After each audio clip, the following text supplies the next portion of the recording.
Guys आज मारते हैं थोड़ा सा टशन और करते हैं अपने कैल्विन क्लेन स्लिंग बैग की unboxing and I am in love with this bag. Actually काफ़ी सुपर कूल बैग है। इसके अंदर जो है काफ़ी जगह पे ब्रांडिंग हो रखी है जिससे पता लगेगा कि भाई फेक नहीं है, बिल्कुल ऑथेंटिक है।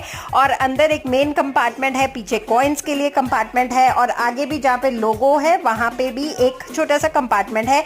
स्लिंग जो है वो डिटैचेबल नहीं है बट काफ़ी अच्छा साइज है स्लिंग का। और स्लिंग पे एक बकल दिया हुआ है जिससे आप अपने साइज के अकॉर्डिंगली उसको एडजस्ट भी कर सकते हो।